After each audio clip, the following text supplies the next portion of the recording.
মনে হচ্ছে এটা প্রচুর রাত্রি হয়ে গেছে, কিন্তু এটা রাত্রি না।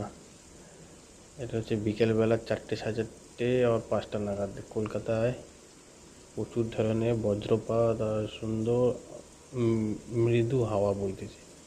মানে খুব প্রচুর পরিমাণে ঝড় হচ্ছে, দেখতে পাচ্ছ এত ঝড় দিচ্ছে, গাছগুলো এদিকে হেলে যাচ্ছে। তো হঠাৎ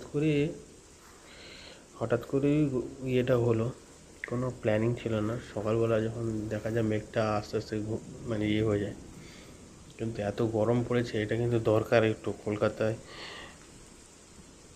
এত পরিমাণে গরম পড়েছে, এটা একটু দরকার। কিন্তু এর ফলে কি হবে, একটু ঠান্ডা হবে সীমিত সময়ের জন্যে, কিন্তু তোমার কিছুক্ষণের পর মানে 4-5 ঘন্টা পর আবার সেই গরম শুরু হয়ে যাবে।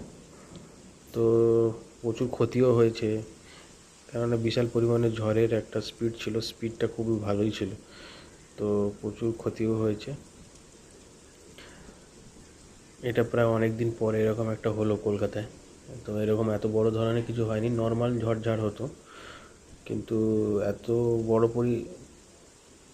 এখনই হলো, মানে এটাই ফার্স্ট টাইম মানে হলো। চলো টাটা, পরের ভিডিও নিয়ে আসছি। Like, comment, subscribe.